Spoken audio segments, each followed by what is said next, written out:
Pudzianowski rozpoczyna demonstrującą pracę. The wire gets the double leg. Najman już próbował ręką bronić tych kopnięć. On już koncentrował się tylko na tym, że... In the refined world of mixed martial arts, where technique reigns supreme and strategy is king, emerged a force of nature who decided the playbook needed rewriting. Mariusz Pudzianowski, five-time world's strongest man, transformed from lifting Atlas stones to lifting souls out of bodies. This is the tale of how brute force crashed the technical party of MMA. Before we dive into the carnage, let's appreciate the specimen we're dealing with. Picture a man who could deadlift a small car, whose biceps had their own postal code, and whose idea of technical fighting was hit harder.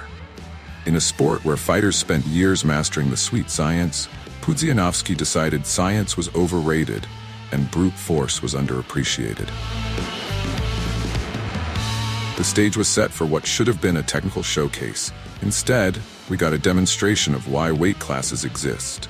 Materla, sporting Pitbull on his shorts, spoiler alert, false advertising, faced our Polish mountain of muscle. The fight began with Materla maintaining distance, a wise choice when facing someone who looks like they bench press Volkswagens for breakfast. But Pudzianowski, apparently bored with the dance routine, decided to spice things up with a protein-seeking missile to Materla's family jewels. After a brief intermission of writhing and questioning life choices, Materla returned to action, only to discover that being a pit bull means little when facing a Polish freight train. One thunderous combination later, medical staff were debating whether Materla's unconsciousness was due to the strikes or his rapidly deflating ego. In what seemed like a casting call for David vs. Goliath, the remix, matchmakers found an undefeated 350-pound warrior from Senegal. Fresh from the African dunes, this towering testament to human evolution charged at Pudzianowski like a man who had never heard the phrase, "Discretion is the better part of valor." The result? A physics lesson in how mass times acceleration equals unconsciousness. One thunderous strike later, and our Senegalese giant discovered that being undefeated means little when you're reintroduced to gravity by a Polish force of nature. The referee didn't even have time to practice his "fight's over" sprint. The classic tale of technique versus brute force, except this time brute force brought friends. Rolles Gracie, carrying the weight of his family's legacy, attempted to showcase the beauty of Brazilian jiu-jitsu against our favorite barbarian. The key word here is attempted. After testing the waters with a leg kick against a man whose legs look like they were carved from Polish oak, Gracie learned a valuable lesson about the laws of physics. Pudzianowski, displaying all the technical sophistication of a bulldozer, delivered a hook that sent Gracie on an unscheduled spiritual journey. The Gracie family probably removed this fight from their instructional videos. Picture this. Najman, already bald, probably wondered if he had made the right career choice when Pudzianowski initiated pre-fight festivities by Hulk smashing his own t-shirt. What followed was less a fight and more a live demonstration of demolition techniques. Pudzianowski, treating the ring like his personal construction site, delivered low kicks that had Najman's grandchildren feeling phantom pain.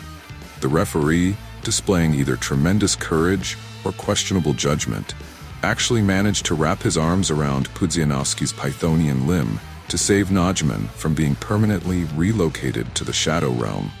Some say the referee later received a medal for bravery in the face of overwhelming biceps. Enter Jerkowski, a man who apparently missed the memo about not poking the bear. Sporting a Beats diet ad on his chest, though it looked more like he'd been on a strict diet of steel beams, Pudzianowski decided to test if showboating burns calories. After eating a face punch, Jerkowski made the tactical error of smirking, a decision that ranks right up there with using a matchstick to check your gas tank. His arsenal of fancy high kicks impressed exactly no one, least of all Pudzianowski, who caught one of said kicks and transformed the showboat into modern art with a series of steroid-powered elbows. By round 3, Jerkowski's refusal to shake hands earned him a one-way ticket to the Things I Regret department. Jun brought an impressive knockout streak to the table, 3 in a row, in fact. But Pudzianowski brought what appeared to be several cases of compressed rage and a complete disregard for human preservation. The early round saw our Polish titan playing whack-a-mole with Jun's face, though the Bosnian proved surprisingly resilient. In a plot twist worthy of M. Night Shyamalan, Jun managed to mount some offense in the second round, even making Pudzianowski look, dare we say it, human. But like all good horror movies, the monster always comes back for one final scare. Pudzianowski, channeling his inner Polish steamroller, ended the fight by rearranging Jun's facial features into abstract expressionism.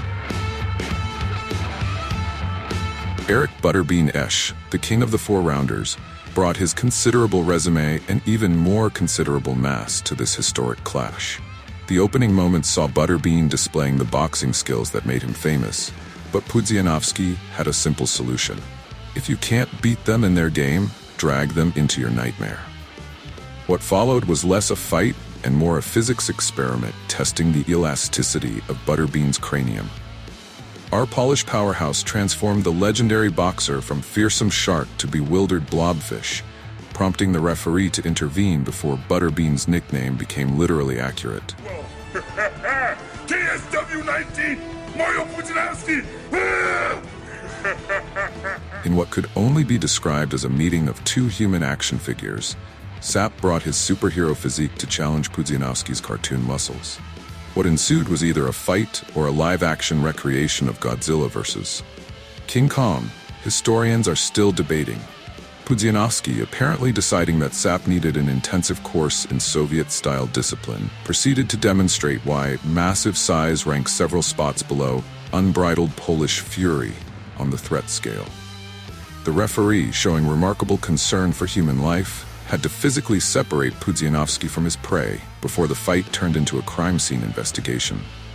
While Mariusz Pudzianowski never graced the UFC octagon with his presence, his impact on MMA is undeniable. Literally, if you're any of his opponents. He proved that sometimes the best technique is having biceps the size of Volkswagens and the subtle touch of a runaway freight train. Subscribe for more tales of when strongmen decide that fighting is just aggressive lifting.